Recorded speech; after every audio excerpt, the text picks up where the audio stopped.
Había esperado que los viajes familiares fueran una oportunidad para sentirme más cerca de los parientes de mi esposo, para finalmente demostrar que no era solo una extraña observando sus rituales. Pero tan pronto como llegamos al hotel junto al mar en Valencia, la frialdad comenzó con pequeños gestos. Mi maleta dejada en el coche hasta que yo misma la recogí, las miradas de reojo que pasaban entre mi suegra Dolores y mi suegro Rafael. Durante la cena, llegó la confirmación final, cuando eligieron una mesa grande para ellos, y me indicaron sin palabras que tomara la más pequeña cerca de la ventana. Nadie explicó por qué. Simplemente me senté donde me dijeron. Esa primera noche, intenté sonreír, fingiendo no sentir el muro invisible que me presionaba. Los observé brindar, pasar platos y reír en voces bajas que no podía escuchar por encima del suave tintineo de los cubiertos. Mi esposo, Carlos, miró en mi dirección 2 veces sin reconocerme, como si fuera una extraña en otra fiesta. Me dije a mí misma que no le diera demasiadas vueltas, pero la humillación se pudría bajo mis costillas como algo podrido. El restaurante del hotel era uno de esos lugares elegantes donde los camareros se movían como si estuvieran bailando, con manteles blancos perfectamente planchados y copas de cristal que brillaban bajo las luces tenues. La familia de Carlos venía aquí cada verano desde que él era niño. Para ellos era tradición. Para mí, era territorio hostil. «La paella está exquisita, ¿verdad, mamá?», dijo Carlos, ignorando completamente que yo estaba sentada sola, separada de ellos por un espacio que parecía un abismo. «Deliciosa, hijo». Como siempre, Emilio ha superado sus propias recetas, respondió Dolores, refiriéndose al chef como si fuera un viejo amigo de la familia. Probablemente lo era. Desde mi mesa solitaria, podía ver la playa a través de los grandes ventanales. Las olas rompían suavemente contra la orilla, indiferentes a mi dolor. Una pareja caminaba de la mano por la arena, y por un momento recordé cuando Carlos y yo nos conocimos en Barcelona, 5 años atrás. Éramos tan diferentes. Él, hijo de una familia acomodada de Valencia con tradiciones arraigadas como raíces de olivo. Yo, madrileña, hija única de padres divorciados, sin el pedigrí que su familia consideraba esencial. El camarero se acercó a mi mesa, interrumpiendo mis pensamientos. «¿Le traigo algo más, señora?». Su tono era amable, casi compasivo, como si hubiera visto esta situación antes. «No, gracias. Estoy bien», mentí, tomando un sorbo de mi vino blanco. Desde la otra mesa, la risa de mi cuñada Ana resonó. Estaba contando alguna anécdota sobre su reciente viaje a Ibiza con su marido, Javier. Ana siempre había sido la más abiertamente hostil. Cuando Carlos le dijo que nos casaríamos, ella respondió: «¿Estás seguro? No parece de los nuestros», como si yo fuera de otra especie. Después de la cena, mientras regresábamos a las habitaciones, reuní el valor para preguntarle a Carlos por qué me habían hecho sentar aparte. Levantó un hombro en un gesto desdeñoso, apenas mirándome a los ojos. «No es nada», murmuró. «Deja de dramatizar». Su indiferencia me dejó más vacía que cualquier crueldad abierta. «Perfecto. No hay problema», susurré con una pequeña sonrisa forzada. Luego me di la vuelta para que no viera lo mucho que quería llorar. En nuestra habitación, el sonido del mar entraba por la ventana entreabierta. Carlos se preparó para dormir como si nada hubiera pasado, como si fuera completamente normal que tu esposa cenara sola mientras tú reías con tu familia. Me senté en el pequeño sofá junto a la ventana, mirando la luna reflejada en el agua.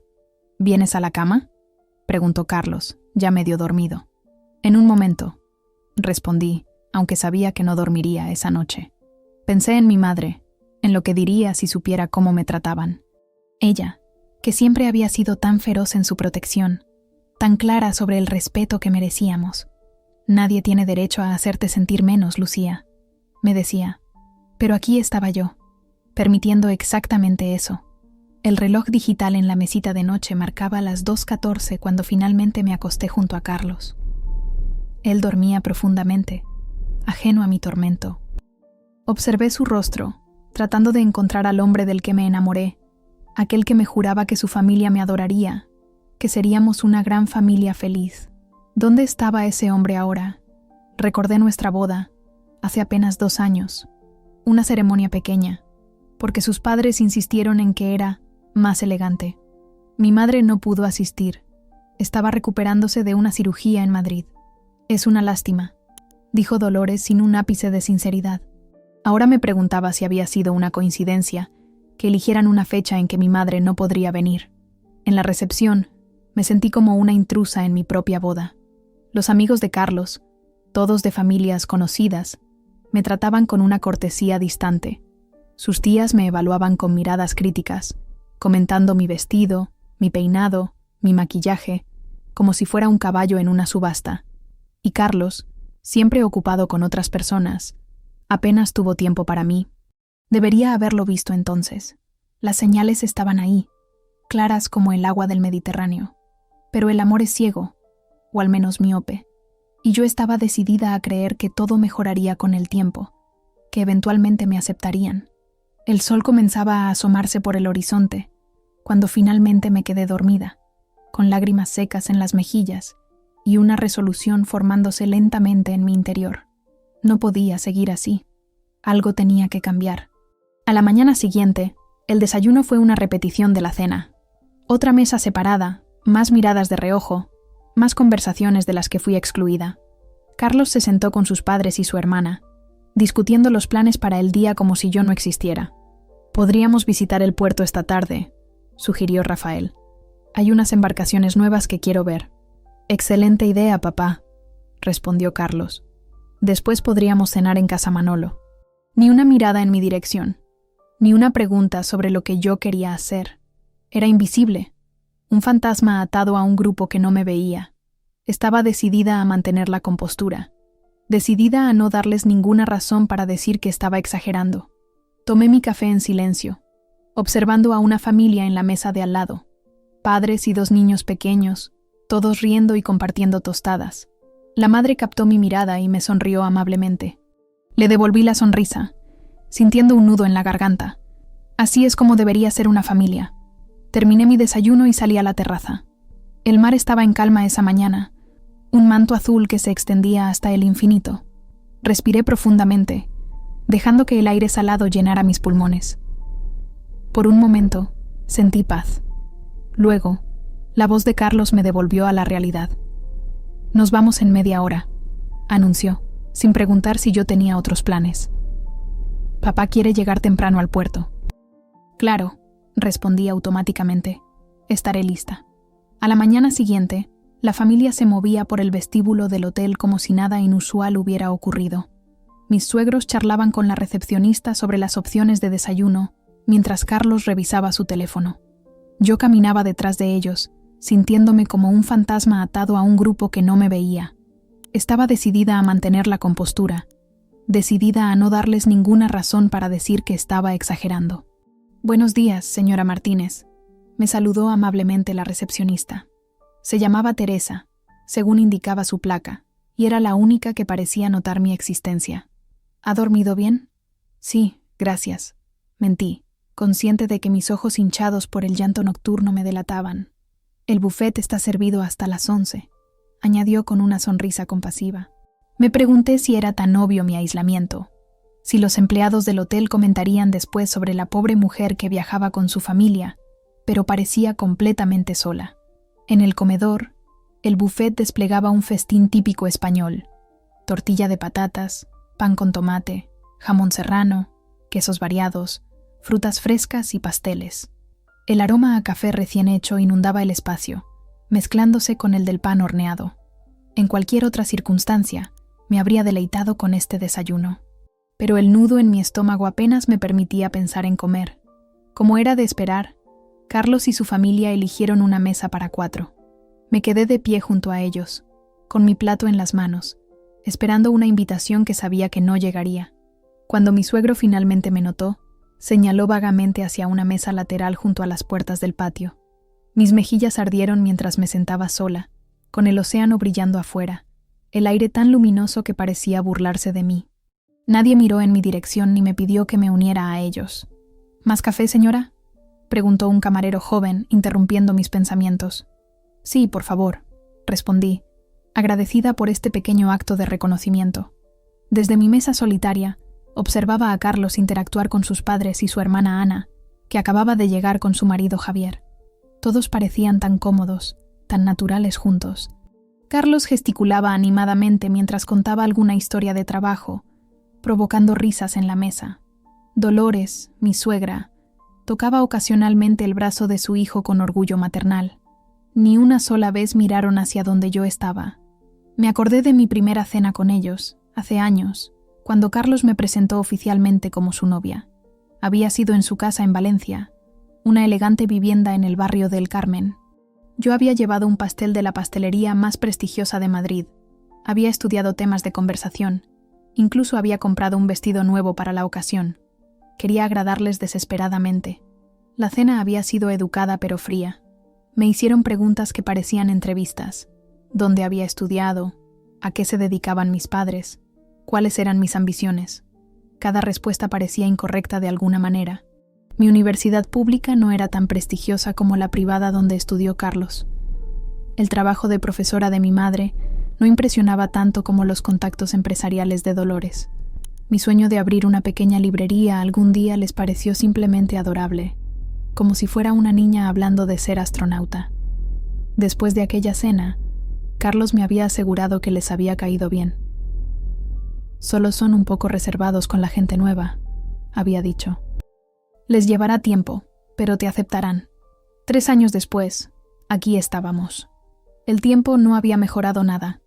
Después del desayuno, decidí dar un largo paseo por la playa. Necesitaba espacio para respirar, para pensar.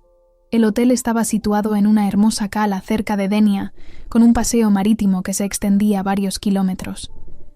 Caminé descalza por la orilla, dejando que el agua fría acariciara mis pies. La playa estaba relativamente vacía a esa hora. Solo algunos madrugadores y pescadores locales a lo lejos. Mientras caminaba, ensayaba mentalmente las conversaciones que nunca tendría. Lo que le diría a Carlos si tuviera el valor. Lo que le diría a Dolores si pudiera ser completamente honesta.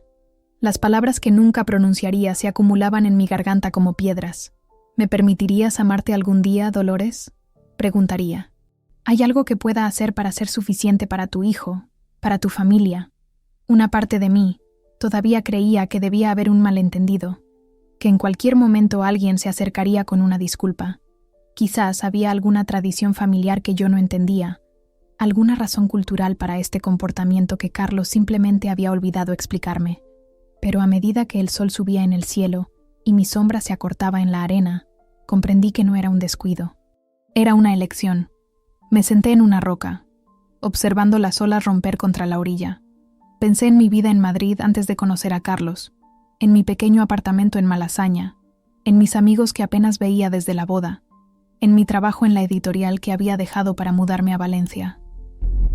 Había renunciado a tanto por esta nueva vida, por esta familia que me mantenía perpetuamente en el umbral, nunca completamente dentro. Un grupo de niños pasó corriendo, persiguiéndose y riendo. Una niña tropezó cerca de mí y la ayudé a levantarse. «Gracias, señora», dijo con una sonrisa antes de correr tras sus amigos. Ese simple intercambio humano, ese reconocimiento de mi existencia, me conmovió más de lo que debería.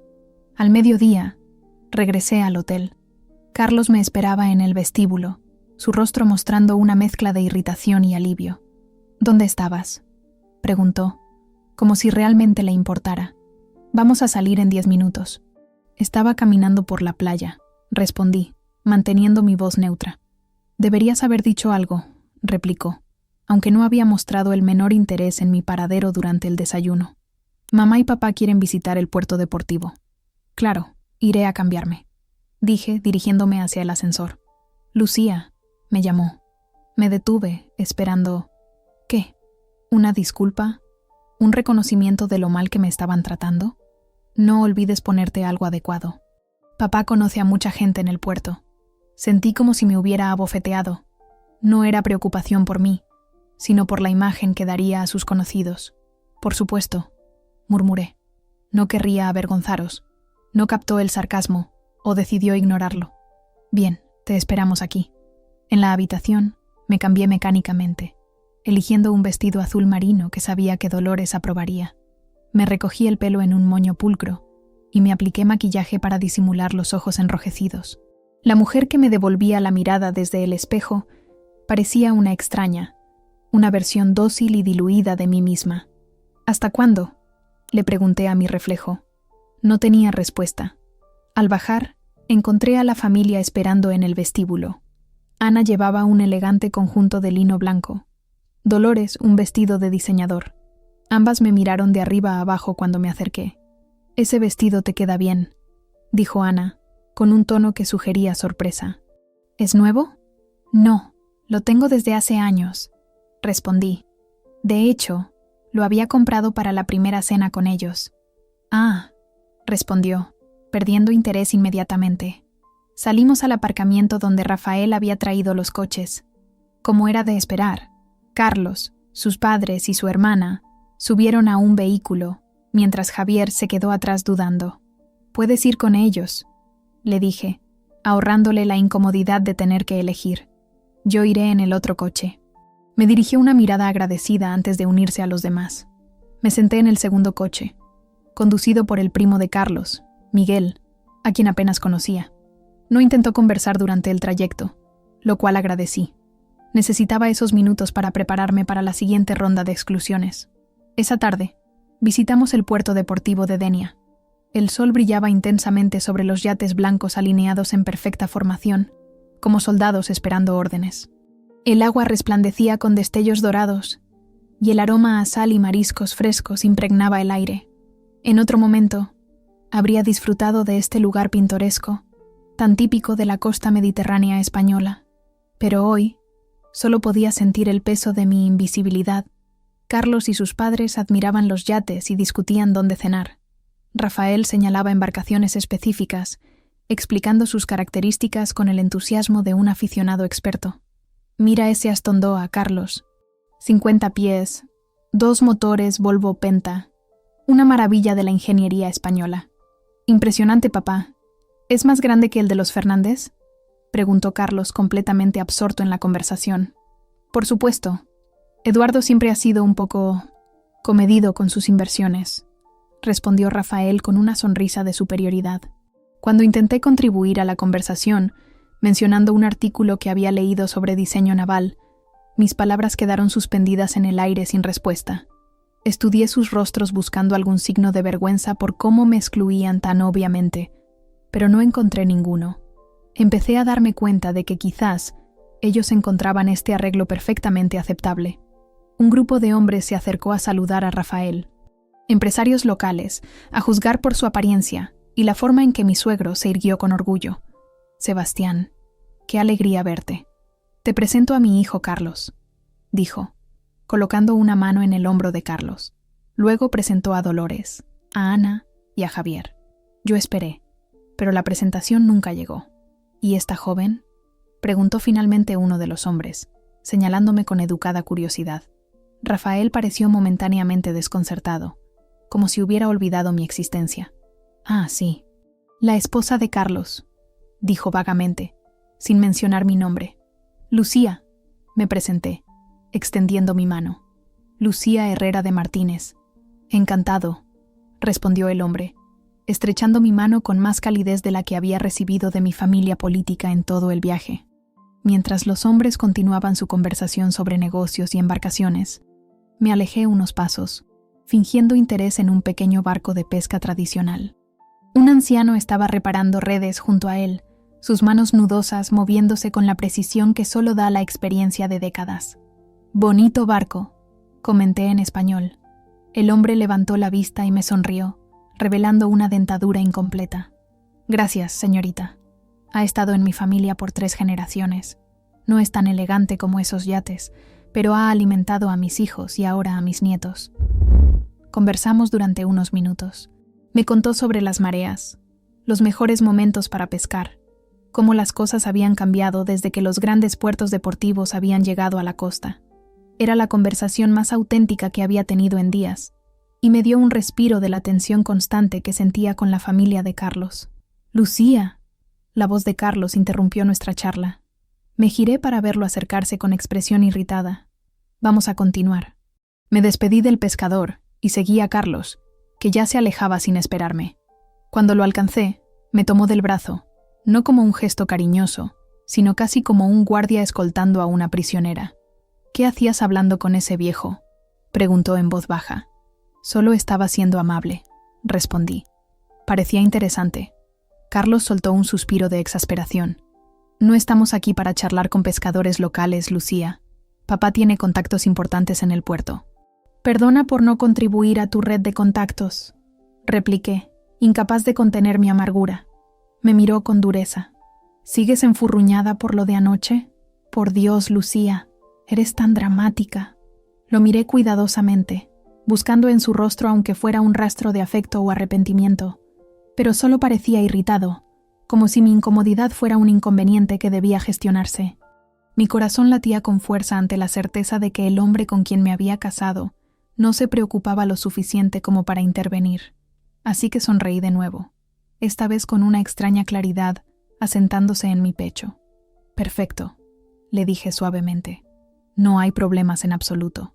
Pareció aliviado por mi aparente conformidad y se alejó. No notó que mientras caminaba detrás de ellos de vuelta al hotel, mi mente ya estaba organizando los siguientes pasos. La comida fue en un restaurante junto al puerto, especializado en arroces y mariscos. Como ya era costumbre, me sentaron en una mesa separada, esta vez con la excusa de que la reserva original era para 5 personas y añadir una silla complicaría el servicio. Acepté la situación sin protestar, limitándome a pedir una paella individual y una copa de vino blanco. Desde mi posición, podía ver a Carlos y su familia disfrutando de una enorme paella de marisco para compartir. Rafael descorchaba una botella de albariño caro mientras Dolores comentaba algo que hacía reír a todos. Ana me lanzó una mirada rápida, la única vez que cualquiera de ellos pareció recordar mi presencia. El camarero que me atendía, un hombre mayor con ojos amables, parecía percibir mi situación.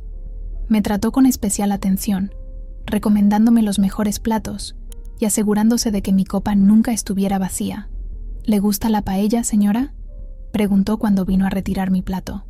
Está deliciosa, respondí con sinceridad. Al menos la comida en este viaje era excelente. ¿Puedo ofrecerle un postre?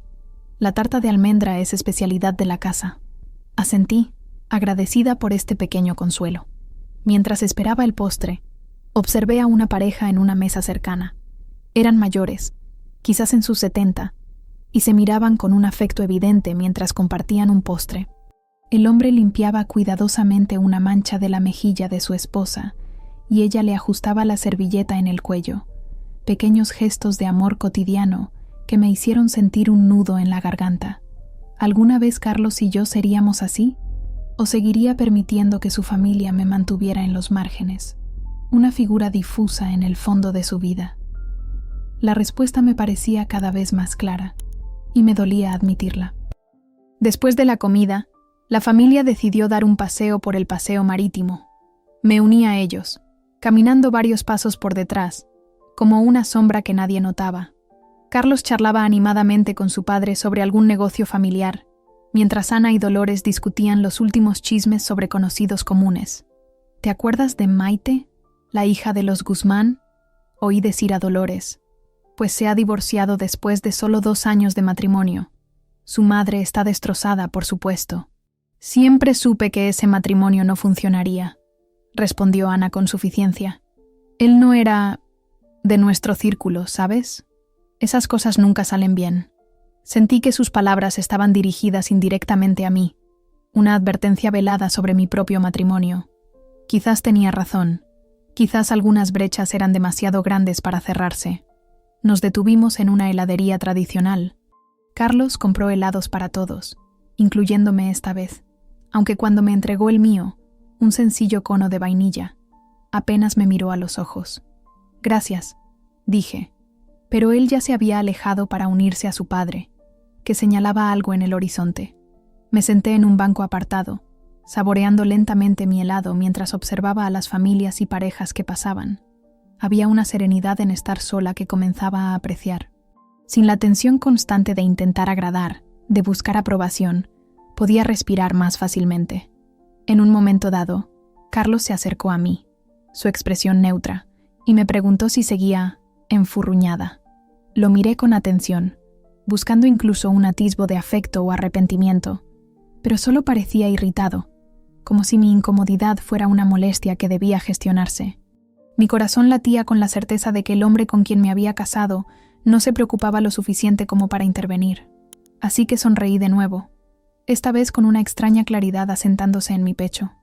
«Perfecto», le dije suavemente. «No hay problemas en absoluto».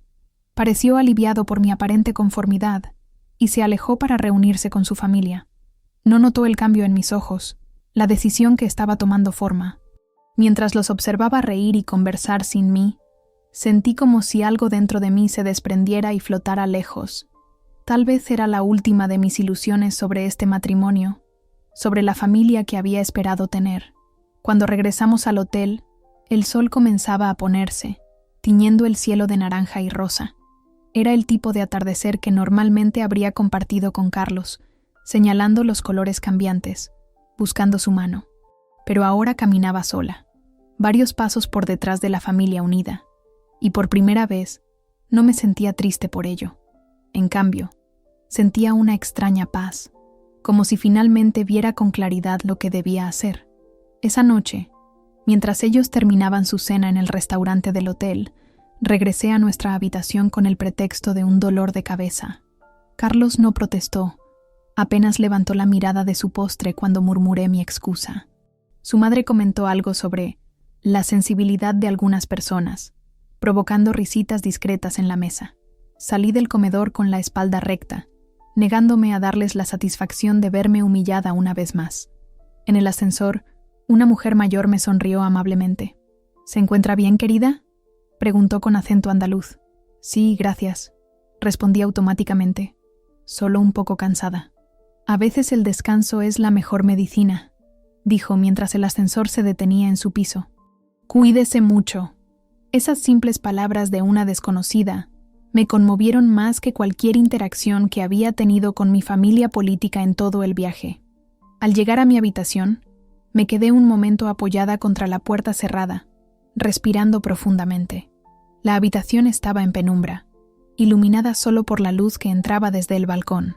Podía escuchar el rumor del mar a lo lejos, un sonido constante y reconfortante.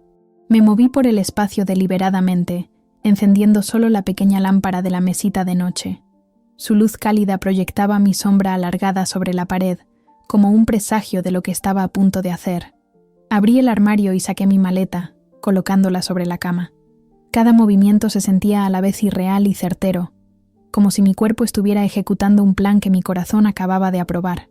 Con gestos medidos, comencé a sacar mi ropa de los cajones y el armario.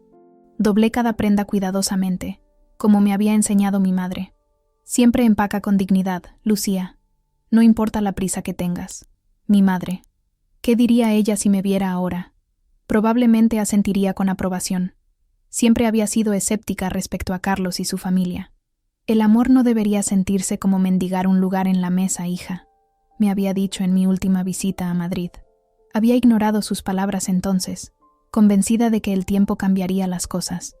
Ahora, mientras empacaba mis pertenencias para irme a medianoche, reconocí la sabiduría en sus palabras. Coloqué mi neceser en la maleta, asegurándome de no olvidar mis medicamentos y cremas. Un destello captó mi atención. Mi anillo de compromiso sobre la repisa del baño, donde lo había dejado antes de ducharme. Lo tomé, observando cómo la piedra pequeña pero elegante reflejaba la luz. Carlos lo había elegido con cuidado, decía. Ahora me preguntaba si había sido él quien lo eligió o si su madre había estado allí, guiando su elección como parecía guiar cada aspecto de su vida. Lo guardé en su cajita original y lo coloqué sobre la cómoda. No era mío para llevármelo. No ya. Busqué en mi bolso papel y bolígrafo. Encontré un bloc de notas del hotel y me senté en el pequeño escritorio junto a la ventana. Las palabras no venían fácilmente. ¿Qué decirle al hombre con quien había compartido 5 años de mi vida? ¿Cómo resumir el dolor, la desilusión, la lenta erosión de mi dignidad? Finalmente, opté por la simplicidad. «Carlos, ¿me voy? No puedo seguir fingiendo que esto funciona. Necesito algo diferente de lo que tú y tu familia están dispuestos a ofrecer. No me busques.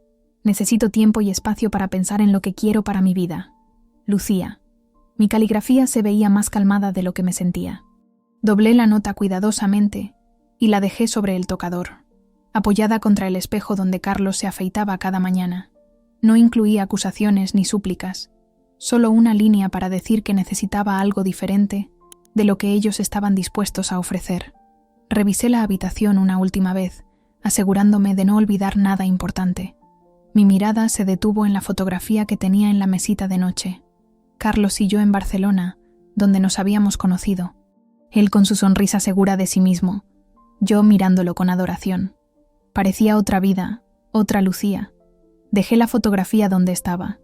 Esa versión de nosotros podía quedarse aquí, en esta habitación, en este capítulo que estaba cerrando. Cerré la maleta y la arrastré hasta el pasillo sin hacer ruido.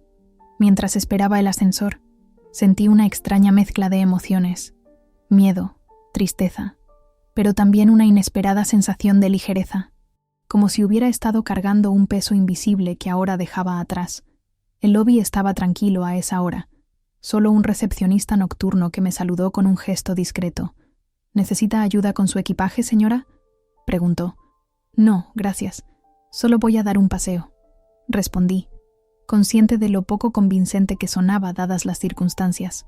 Su mirada se cruzó con la mía brevemente, y vi en ella comprensión. Quizás había visto situaciones similares antes. Que tenga buena noche, señora, dijo simplemente, sin hacer más preguntas. Cuando salí al aire fresco de la noche, esperaba sentir una oleada de pánico. En cambio, experimenté un extraño alivio, como si flotara. Las luces del hotel brillaban a mis espaldas, y me di cuenta de que la versión de mí que se habría quedado allí, esperando ser invitada a formar parte de esa familia, ya no existía. Caminé hasta la parada de taxis que quedaba frente al hotel. Un solo taxi esperaba, su conductor medio dormido. Golpeé suavemente la ventanilla. ¿A dónde, señora?, preguntó mientras colocaba mi maleta en el maletero. Dudé un momento. No había planeado esto con detalle. ¿Conoce alguna pensión o hotel pequeño en el pueblo? Algo tranquilo, por favor. Claro, la Posada del Mar en el casco antiguo. Es un lugar familiar, muy acogedor. Perfecto, respondí, sintiendo que esa palabra tenía un nuevo significado para mí. Durante el trayecto, observé las calles de Denia iluminadas por farolas antiguas. Pequeños restaurantes con sus terrazas aún animadas, parejas paseando de la mano. La vida continuando mientras la mía daba un giro dramático. El taxista, un hombre mayor con el rostro curtido por el sol, me miró por el retrovisor. ¿Vacaciones?, preguntó amablemente. Algo así, respondí. Un cambio de planes inesperado. Asintió, como si entendiera más de lo que había dicho. A veces los mejores viajes son los que no planeamos, comentó. Mi esposa y yo nos conocimos así, durante un cambio de planes. Ella debía tomar un tren a Valencia, pero lo perdió. Yo estaba en la cafetería de la estación, y el resto, como dicen, es historia. Llevamos 50 años juntos. Su historia me dio una extraña esperanza. Quizás este desvío en mi vida también me llevaría a algo inesperado y maravilloso.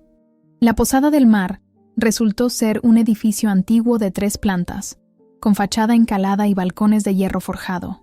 Una bugambilla trepaba por una esquina, sus flores moradas brillando bajo la luz de la entrada. Nada que ver con el lujoso hotel donde se alojaba la familia Martínez, pero tenía un encanto auténtico que me resultó inmediatamente acogedor. La recepcionista, una mujer de mediana edad con una sonrisa amable, me registró sin hacer preguntas indiscretas sobre mi llegada tardía o mi falta de reserva. «Tenemos una habitación preciosa con vista al mar», dijo, entregándome una llave antigua, de las de verdad, no una tarjeta electrónica. «El desayuno se sirve de 8 a 10 en el patio interior».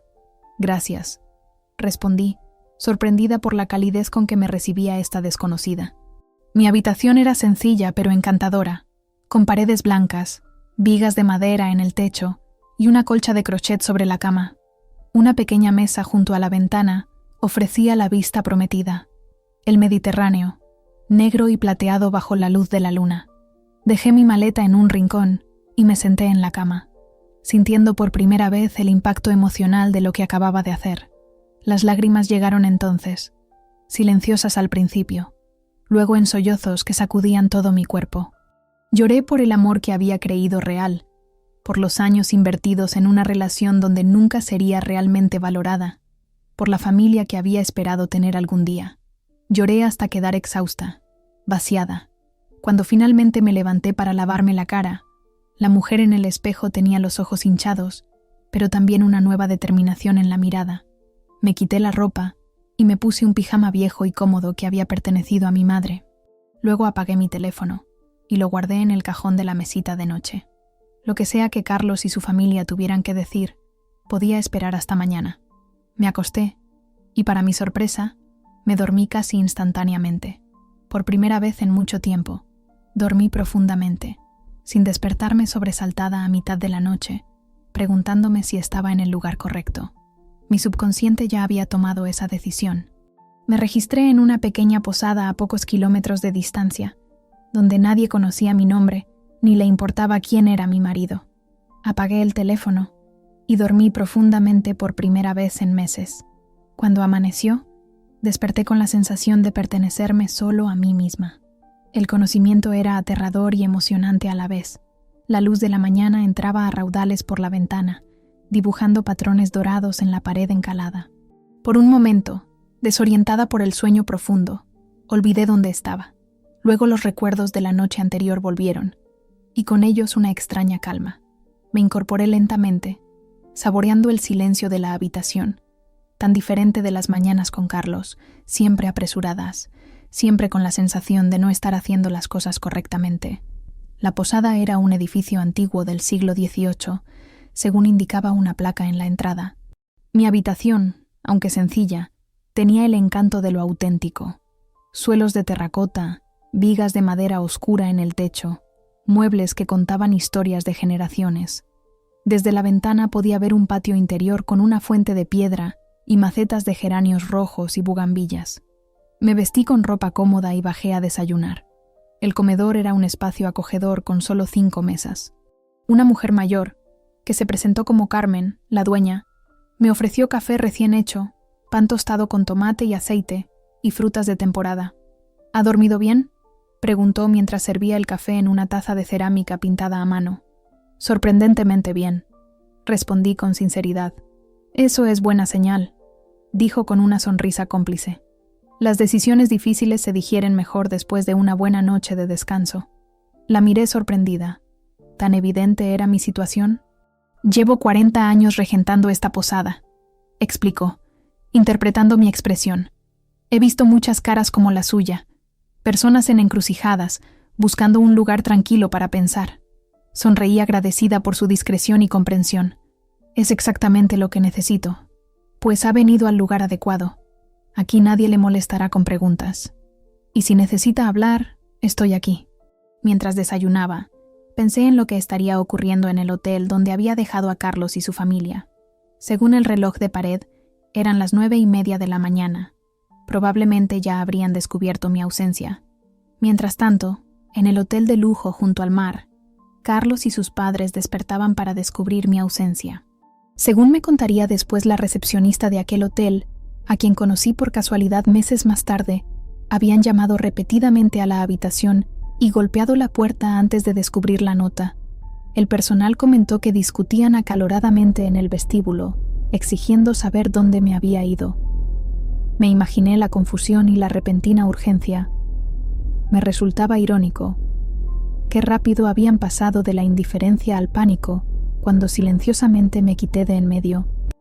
Carlos probablemente habría leído mi nota varias veces, incapaz de creer que realmente me hubiera marchado. Su primer instinto habría sido la ira, no la preocupación. Ira por la vergüenza que mi partida causaría frente a sus padres, por tener que explicar algo que ni él mismo entendería completamente. Dolores, mi suegra, seguramente estaría indignada. ¿Cómo se atreve?, la imaginaba diciendo, después de todo lo que hemos hecho por ella. En su mente, permitirme existir en los márgenes de su familia era ya un gran favor. Rafael probablemente se mantendría en silencio, considerando las implicaciones sociales de mi partida, preocupado por lo que dirían sus amigos del club náutico. Esta imagen mental, lejos de entristecerme, me proporcionó una especie de satisfacción tranquila. Por primera vez, había alterado la dinámica. Había hecho algo inesperado que los obligaba a reconocer mi existencia, aunque fuera a través de mi ausencia. Después del desayuno, Decidí dar un paseo por el pueblo. Denia en la mañana era un lugar encantador, con sus calles estrechas subiendo hacia el castillo, sus tiendas pequeñas abriendo perezosamente, pescadores regresando con la captura matutina. Me sentía como una turista, pero una turista en mi propia vida, redescubriendo sensaciones simples. El placer de caminar sin rumbo fijo, de detenerme a mirar un escaparate simplemente porque me apetecía, de sentarme en una plaza a observar a la gente sin tener que justificar mi tiempo a nadie. En una pequeña librería, compré una novela que había querido leer desde hace meses. Carlos siempre criticaba mis gustos literarios, considerándolos poco sofisticados. Esta pequeña rebelión, comprar un libro solo porque yo lo deseaba, me produjo una alegría desproporcionada. Alrededor del mediodía, sentada en un café de la plaza principal, encendí brevemente mi teléfono. La pantalla se iluminó inmediatamente con notificaciones. 20 llamadas perdidas, 37 mensajes de texto. La mayoría de Carlos, pero también de Ana e incluso de mi suegra. Los mensajes pasaban de la irritación inicial a la preocupación, hasta llegar a la desesperación conforme avanzaban las horas. El último mensaje de Carlos, enviado hacía apenas una hora, decía simplemente: «Por favor, Lucía, dime dónde estás. Estoy preocupado». Era la primera vez en todo el viaje que expresaba alguna preocupación por mí. Qué irónico que tuviera que desaparecer para que finalmente notara mi ausencia. No respondí a ningún mensaje. Apagué el teléfono nuevamente y lo guardé en mi bolso. Aquella mañana, mi teléfono vibraba con mensajes que iban desde exigencias hasta disculpas. No respondí.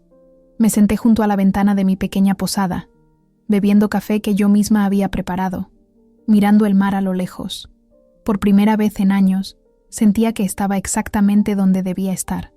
El camarero se acercó a mi mesa. «¿Le traigo algo más, señora?» «No, gracias. La cuenta, por favor». Mientras pagaba, noté a un hombre que entraba apresuradamente al café y hablaba con el camarero de la barra. Reconocí inmediatamente a Javier, el marido de Ana. Instintivamente, me encogí en mi asiento, pero era demasiado tarde. Sus ojos se encontraron con los míos y, tras una breve vacilación, se acercó a mi mesa. «Lucía», dijo, con una mezcla de alivio y nerviosismo. «Te hemos estado buscando por todas partes». «Hola, Javier», respondí tranquilamente, aunque mi corazón latía con fuerza. «Como puedes ver, estoy perfectamente bien». Se sentó frente a mí sin pedir permiso.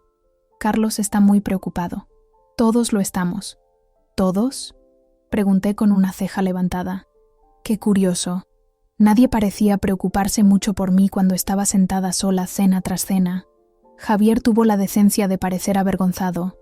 De todos los miembros de la familia, siempre había sido el menos hostil, quizás porque también era un forastero que se había casado con la familia. «Mira, Lucía, sé que no ha sido fácil para ti. La familia Martínez puede ser complicada». «Complicada», repetí. Esa es una forma educada de decirlo. Carlos está realmente afectado. Nunca lo había visto así. ¿Y qué esperaba? ¿Que me quedaría indefinidamente en un rincón, agradeciendo las migajas de atención? Javier suspiró.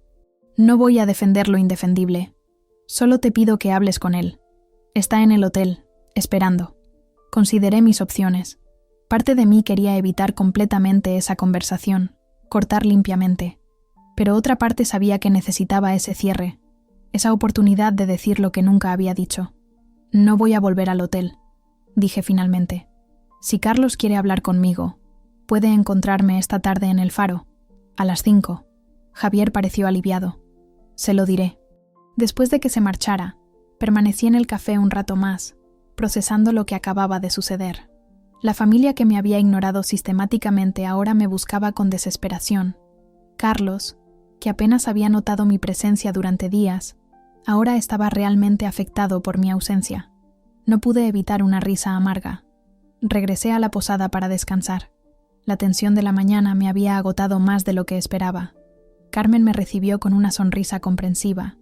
«Tiene visitas», dijo, señalando hacia el patio donde, para mi sorpresa, estaba sentada mi madre.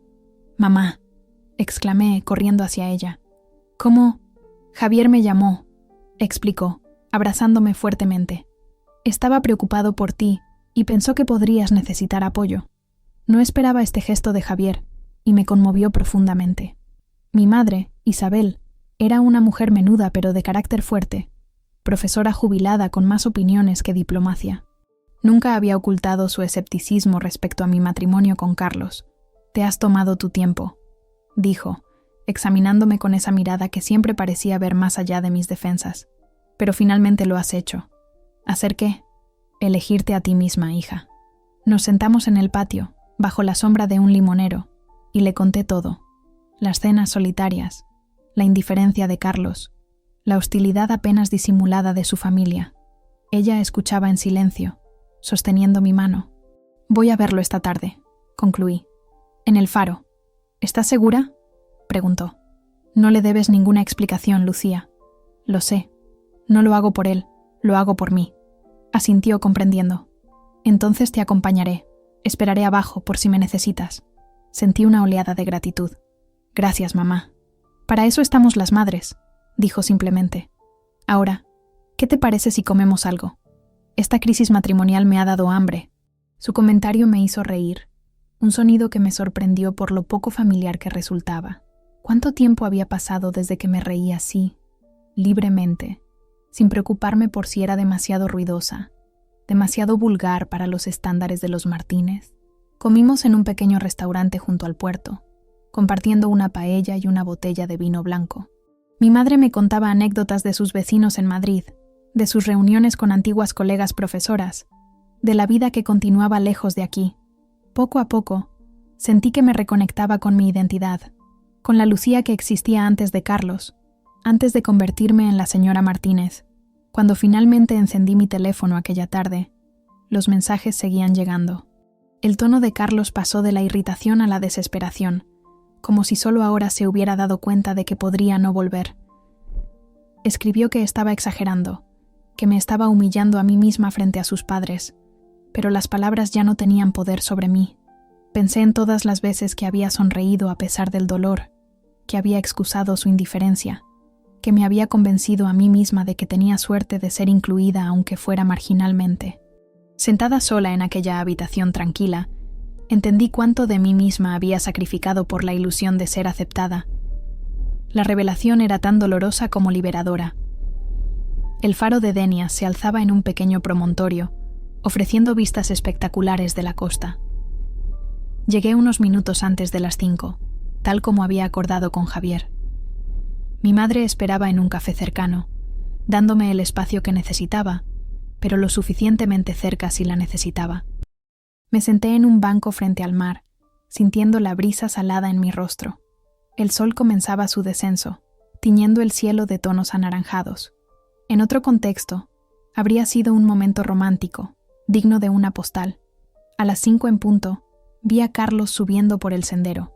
Incluso a distancia, noté que parecía diferente.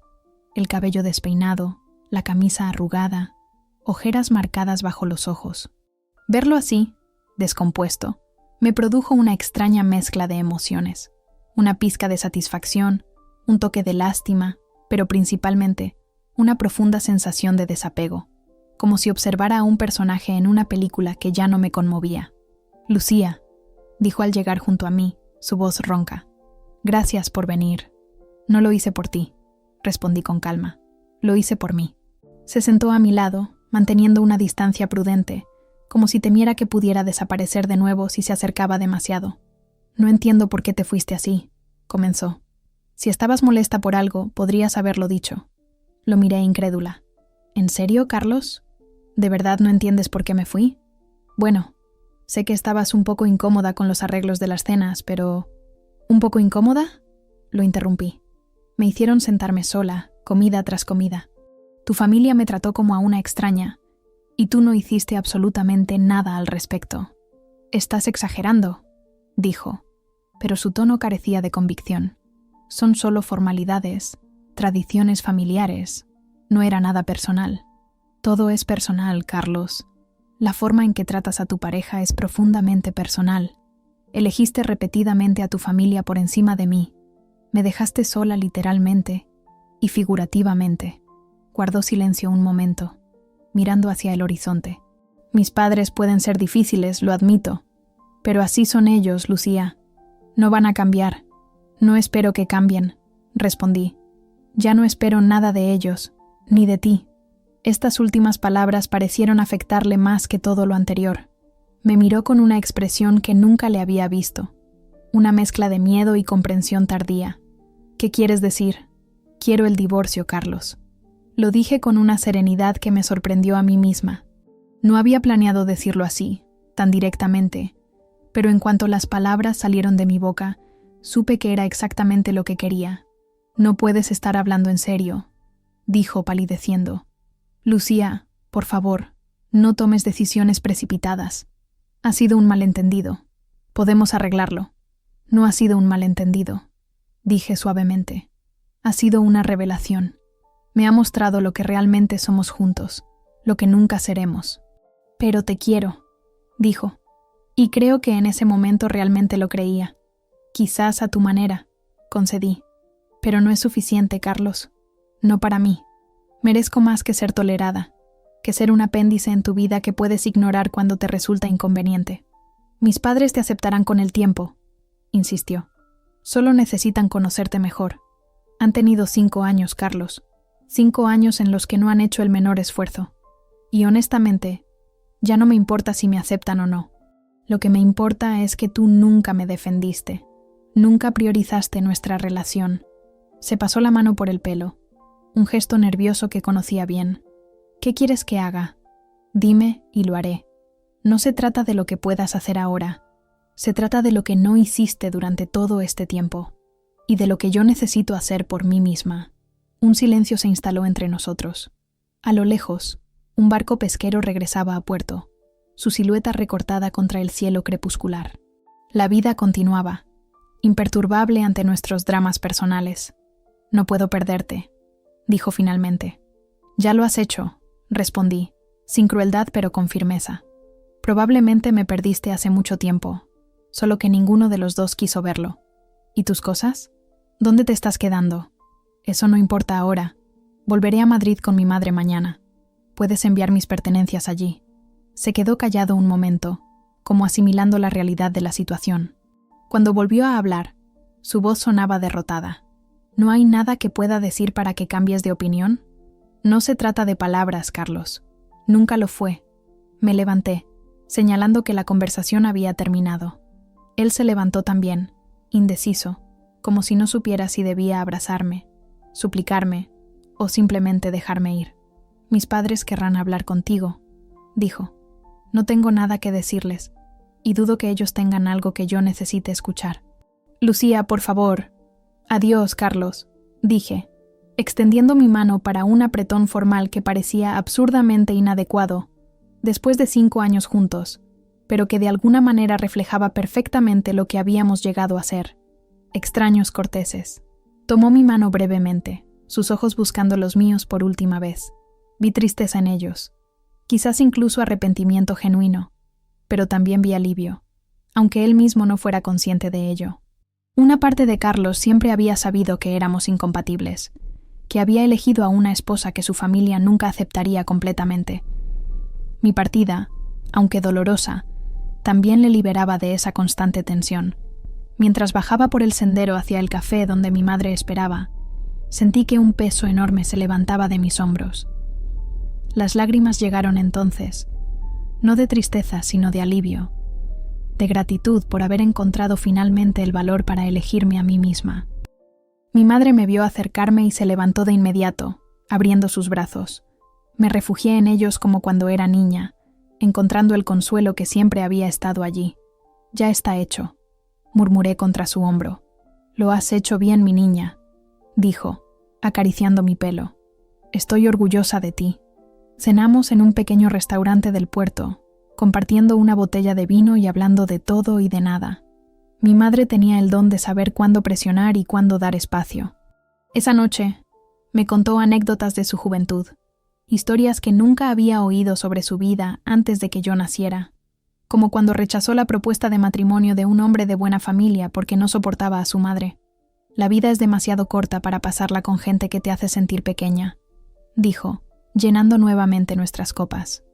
Tu padre me hizo sentir grande, expansiva. Incluso cuando las cosas se complicaron entre nosotros, nunca me hizo dudar de mi valor. Comprendí entonces que mi madre no solo me estaba ofreciendo consuelo, sino también una lección, un espejo donde podía ver reflejada mi propia situación con una claridad que solo la distancia proporciona. A la mañana siguiente, mientras empacaba mi maleta para dejarla posada, Carmen llamó a mi puerta. Traía un pequeño paquete envuelto en papel de periódico. Un recuerdo de Denia, dijo, entregándomelo, para que recuerdes que aquí comenzó tu nuevo camino. Era una pequeña pieza de cerámica, un plato decorativo con el faro de Denia pintado a mano. Es precioso, gracias, dije, conmovida por este gesto inesperado. Todos necesitamos un faro alguna vez en la vida, respondió con una sonrisa. Algo que nos guíe a través de la oscuridad. Guardé cuidadosamente el plato en mi equipaje. Sería el primer objeto de mi nueva vida, un recordatorio tangible de esta decisión trascendental. Cuando metí la maleta en el taxi que nos llevaría a la estación, no sabía exactamente dónde iría después, pero sabía que no volvería a ese hotel junto al mar, ni a la vida que había habitado como un accesorio educado e invisible. Subí al taxi, mi madre a mi lado, y sentí la certeza de que lo que me esperaba más allá de este momento me pertenecería únicamente a mí. El tren a Madrid salía a mediodía. Mientras esperábamos en el andén, mi teléfono vibró con un mensaje de Carlos. Por favor, reconsidéralo, te necesito. Lo leí sin sentir nada, como si las palabras estuvieran escritas en un idioma que ya no comprendía. No respondí. En cambio, apagué el teléfono y lo guardé en mi bolso. ¿Todo bien?, preguntó mi madre. Sí, respondí con una sonrisa genuina. Todo está perfectamente bien. El tren llegó puntual, sus puertas abriéndose con un siseo que sonaba a oportunidad. Subimos, encontramos nuestros asientos, y mientras el tren abandonaba lentamente la estación, miré por la ventanilla. Denia se alejaba, con su puerto, sus calles estrechas, su faro en la distancia, el lugar donde había perdido un matrimonio, pero me había encontrado a mí misma. No sabía qué me esperaba en Madrid. Tendría que buscar trabajo, un lugar para vivir, reconstruir amistades descuidadas durante mi matrimonio. El camino no sería fácil, pero por primera vez en mucho tiempo, me sentía capaz de afrontarlo. Más que capaz, estaba ansiosa por comenzar. Mi madre tomó mi mano, apretándola suavemente. No necesitábamos palabras.